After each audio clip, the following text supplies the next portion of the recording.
All right, so now that the airflow tables are extended, we can add some more boost. I did go ahead and already save a copy of this file. I'm going to call it boost added at the end. We're going to start by searching, do Control F, searching for put set point in the title, hit search, and you'll notice a whole bunch of the tables named the same thing. So this first one here is the table that gets used by the ECU in stock form. These other ones, if you're flashed on Switchpatch, they're the Switchpatch tables. So if you want to adjust boost per table, this is where you do it. I'm going to actually go into the map itself, and I want to make sure I get map slot 1. So put set point, because this is actually the table where we're going to be setting it, and we're also going to be able to set it by gear, which is pretty nice. So what I'm going to do, we're going to do, I forget, I think 0 is like reverse or something. These values are all set in absolute pressures, and these measurements are in HPA or hectopascals. And they are absolute values. To understand how absolute versus gauge pressure works, I put this little thing together here. So absolute pressure is independent of atmosphere. It's a set target that it is what it is. Gauge pressure, at atmospheric level, your gauge, boost gauge or whatever, would read 0 with key on, engine off, regardless of what the atmosphere is at. Now, if you drive somewhere up in elevation, say you go up to 10,000 feet or something, and atmosphere is thinner, because we are targeting absolute values, your gauge pressure is actually going to increase, and you're going to make more boost at higher elevations, which is fine as long as you're not overspinning the piss out of the turbo. So this is where another table, the pressure ratio table, comes in. So if we do Control F and search for pressure ratio, turbo max pressure ratio there. Now you'll see the stock table here. It's 2.9, 2.0, whatever. What these values are is they are a ratio of how much absolute pressure divided by your atmosphere pressure. So, and obviously this is not drawn to scale or anything, but whatever your atmosphere is, because of the way we target boost, when you adjust your absolute pressure, your gauge pressure is going to go down as well. So that's just something to understand. So depending on your elevation, the numbers are going to change a little bit. I threw this table together really quickly, and honestly, this stupid little thing right here gets the point across better. You can pause it and take a look at this screen. None of this is really going to matter, but just for reference, if you're making 28 psi gauge pressure, this is what it should equate to at various elevations in HPA. If you're targeting 2900 HPA, this is the resulting gauge pressures here. These are also the pressure ratios. Generally speaking, about three pressure ratio is about what you really don't want to exceed, at least especially when you're like beating the shit out of the car on track, like I will be doing. So we're going to kind of do that and taper it down to 2.9. We'll see. You got to call this 7,000. And we'll make it taper down to, I don't know, let's do 2.3, because we're not going to actually be spinning it out to 7,000. And we will do 2.8. And let's see, 2.6. And 2.45. We'll call that good. Let's see how that looks. Good enough to me. So this is basically going to be an upper ceiling, to keep us from overspinning the piss out of the turbo at given, elevation, regardless of elevation. The y-axis for reference is at different temperatures, intake air temps or ambient air temps, probably intake air temps. So whatever. We have that, you know, a little bit beyond of what we probably need out of the way, so we'll just save that. Now, if you don't have Switchpatch, in order to set the pressure set point, you do it via this table here. So we could do it, let's say we want to target a max, you know, 2650 hectopascals.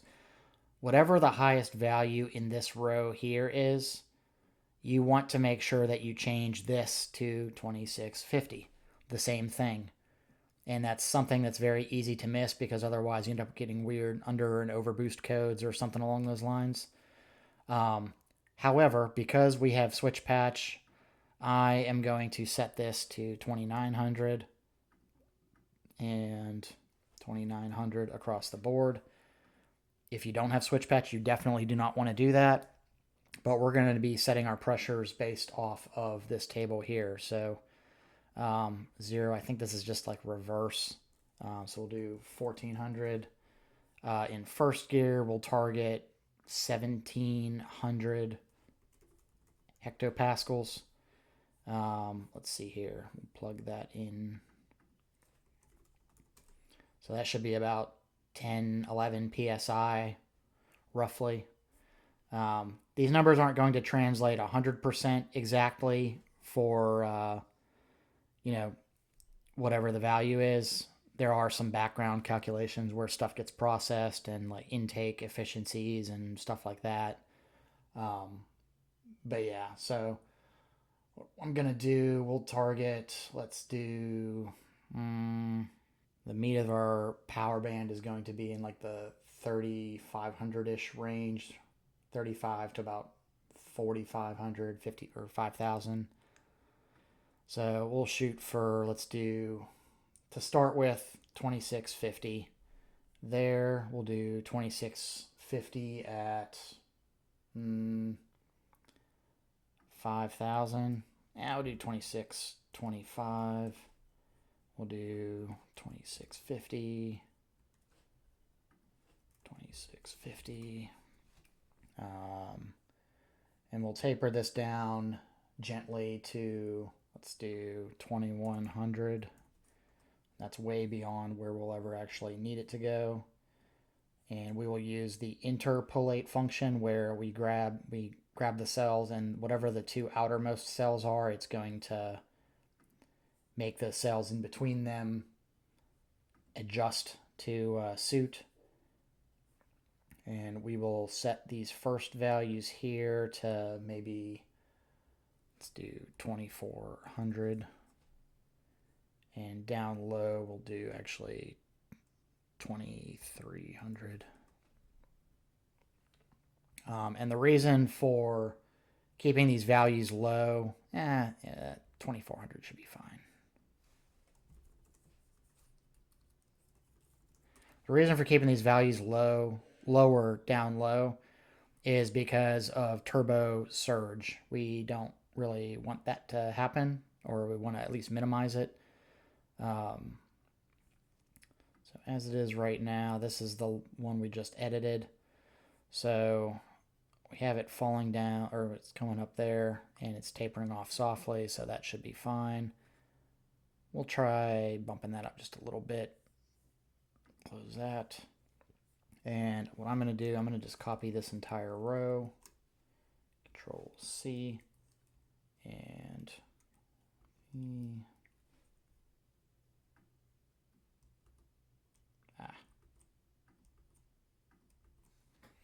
All right, so we've got that set. I'm going to save it.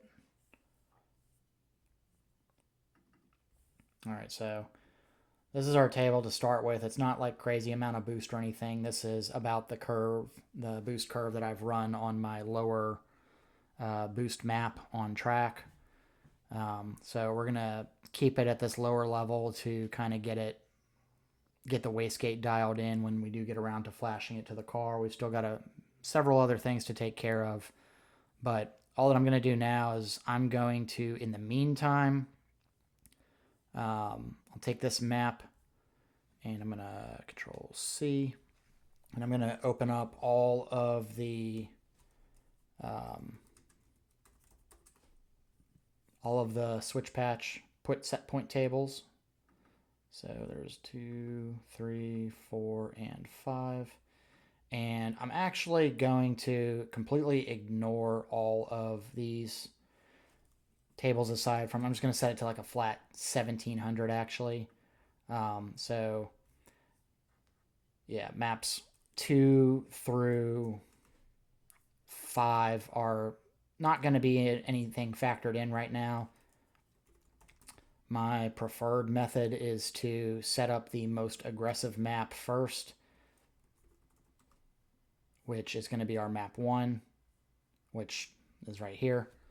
And from there, once we have the final boost curve and everything is added and, wastegate's dialed in and everything, then we just kind of translate this over to map 2 and then, and then lower it on 3 through 5 or whatever, however is deemed wanted or necessary.